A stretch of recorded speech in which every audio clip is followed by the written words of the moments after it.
Greetings, and welcome to this tutorial on how to draw the one and only face of millions of copy-paste men, Temuera Morrison. And yes, you heard me right, it's not Temuera, it's not Temuera, but Temuera Morrison.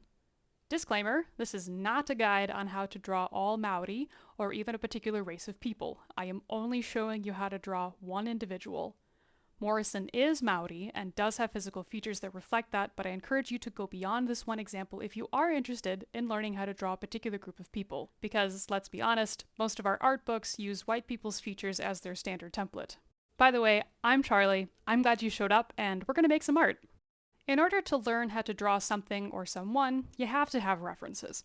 Whether that subject matter is physically present, or in a video, or in our case, a collection of still images. I turned to our Google Overlord to hunt down some images of Morrison and neatly arrange them in this document. Some of the images are from many years ago, and some of them are slightly more recent, and we had to, of course, get an image of Jango Fett in there, but I didn't want to just have images of Morrison as a young man, or even just as Jango Fett, because I wanted to be able to have a larger sample size for discerning what it is exactly that makes Morrison look like Morrison. And that's the driving research question we're trying to answer. What makes Temuera Morrison look like Temuera Morrison? The first thing I'm going to do is distill these images of his face into more manageable pieces of visual information. And I'm going to do that by tracing each of these images on a separate layer. Now, I know there's some controversy over whether or not tracing is something that artists should be doing, whether or not it's really helpful, etc., but it's a tool in the toolbox. I'm using tracing in a very specific way in order to identify the various elements of Morrison's face. I traced each image on its own layer so that I could later arrange them in this nice stack of floating heads. And after copying those layers and merging them into one layer, I could then use a selection tool to pull out some of his facial features and group them together, which makes it infinitely more easy to see patterns in those facial features. I do this with the eyebrows, the eyes, the nose, and the mouth. Before we dig into that, let's quickly talk about the parts of the face, which might sound straightforward, but stick with me. Most human faces have a recurring set of components of which they are composed, such as the mouth, the eyes, the nose. Each of those components varies from person to person, and the combination of all those components and their relationship to one another is what results in a unique face. Not unlike the way different baking ingredients in different amounts can result in very different baked goods. So if we want to replicate or reproduce a face recipe, if you will, then we need to make sure we understand those individual parts and how to combine them. Okay. Let's take a look at some of the details of Morrison's face. Let's start with the eyebrows, which are very triangular in shape. They're almost like two triangles meeting in the middle. And the highest point in the eyebrow is about 1/3 the length of the whole eyebrow. Also note that in this eyebrow over here, there's probably a different expression on his face, and that is changing the shape of the eyebrow from being more angular to being more curved. Let's take a look at his eyes now. Something that I noticed is that his right eye tends to be covered up a little bit by some of the skin of his face. With the exception of this expression right here in the middle where his eyebrows are raised and that lifts the skin of the face. This hooded eye does give a general shape like this, which does appear on the other eye as well. It's just that we see the rest of the eye on this side.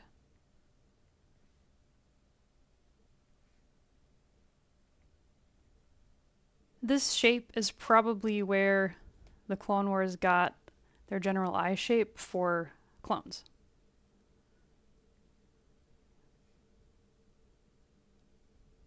Let's take a look at his mouth next. Something that stands out to me is that the height of his top lip is about half the height of his bottom lip. Which we can kind of get a sense for there. The shape of his bottom lip is also this sort of trapezoidal shape.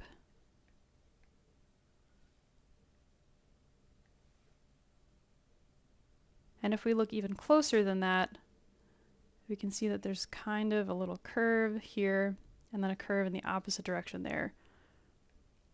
Like there's two circles. We can see that here a little bit. It's shallower. It's a little more prominent on this set here. So it follows these general lines like that, but when it comes time to add a little more detail, the lower lip does have a general shape that's slightly more curvy. The highest points of his upper lip come to about a third the width of the whole mouth.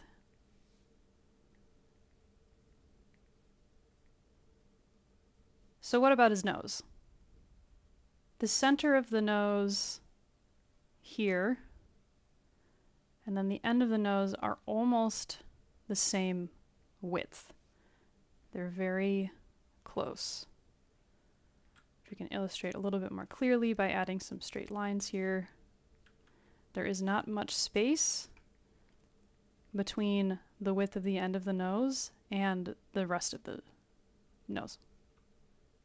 If we draw a line between the very furthest edges of the nostril and take a look at how far out the end of the nose projects, we can see that that's a fairly short distance. It's not super far. We can also see that the sides of the nostrils do have what kind of looks like almost a straight edge in some of these. The end of the nose also has a pretty shallow curve to it here. Just following those contours.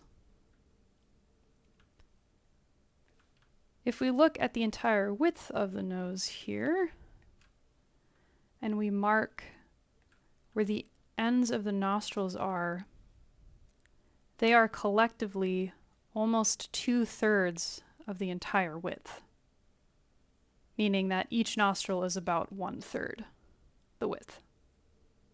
And we can see if that is true elsewhere by kind of repeating the same experiment. Edge to edge, regardless of angle.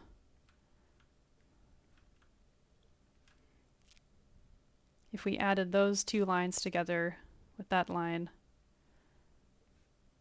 we'd probably get a very similar result.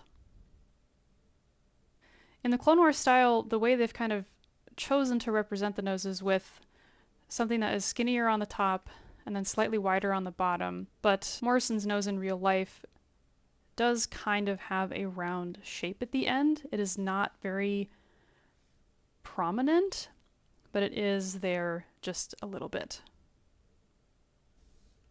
A nice byproduct of removing the facial features is that we get these outlines of his head, his jaw, and his hairline. It's easier now to start to notice the shape of his head, the line of his jaw, the size of his chin, and the placement of his hairline. We can take this distillation of the visual information even further after I figure out which brush I want to use, which in this case is a grainy chalk brush, by coloring in different areas of the face using random colors, mostly based on the tracing I did at the beginning. Why is this helpful? Well, it helps us see the shapes that make up Morrison's face and give us almost a map of the different pieces that collectively create the face we recognize. This is especially helpful when looking between different angles of the face and different expressions to see what stays relatively the same and what changes. For example, how much of a certain area do we see more or less of if his eyebrows are raised or if his head is turned to the side? Also, this might be what Morrison looks like when viewed by the predator. Now, when I go to draw Morrison's face, either from reference or from my brain, when I go to draw his cheekbones or his nostrils or his Cupid's bow, I'm going to be thinking about those simple shapes we created using those colors in addition to what we learned from studying his individual features.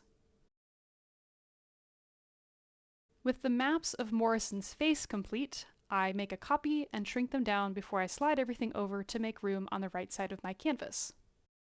After all the studying we did, it's time to put what we've learned into practice, and we're going to do that by taking a crack at drawing Morrison's face ourselves.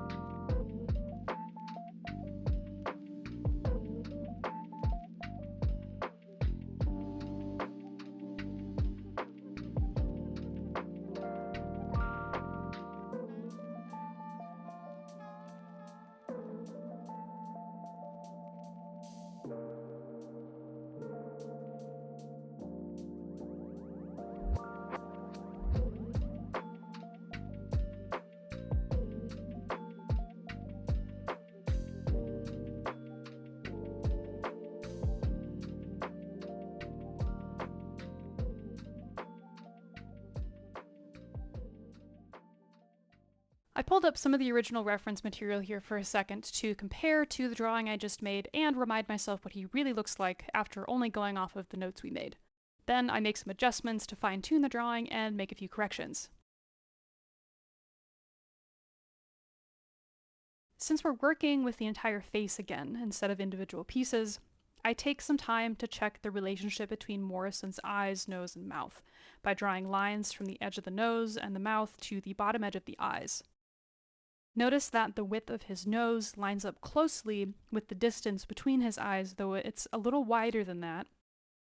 Similarly, the corners of his mouth come close to being in the middle of his eyes.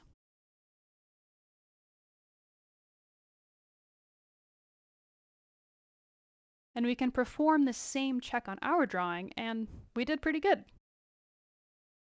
I make just a few more adjustments before moving on, and if no one's told you this yet, sometimes in art knowing when to stop is just as hard as figuring out where to start.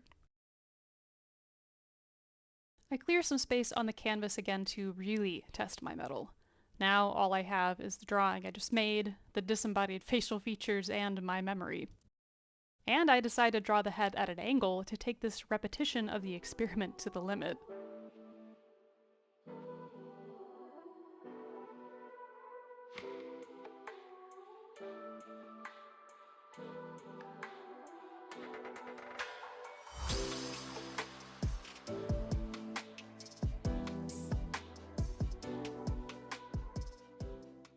When I finish my initial sketch, I bring the rest of the notes back and adjust my sketch accordingly before heading into some more finalized line art, where I still make some major adjustments as I go.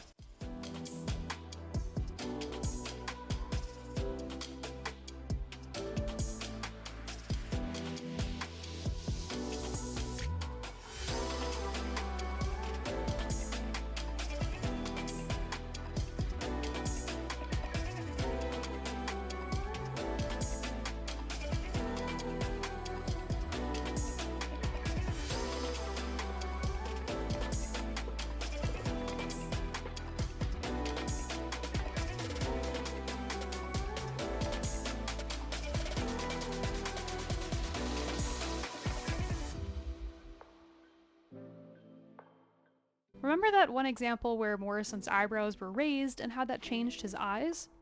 I make a change to my drawing to follow that example with the one raised eyebrow I have in mine.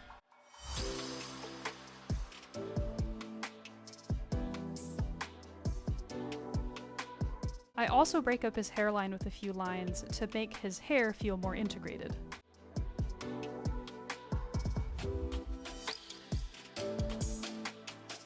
And that's it!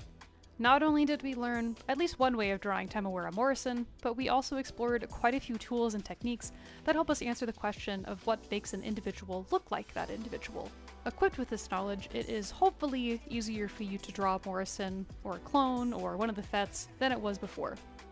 These skills are also transferable to anything or anyone else you want to learn how to draw, and if you'd like to see another video like this on how to draw something or someone else, let me know. I hope you enjoyed this video, and as always, thank you for watching.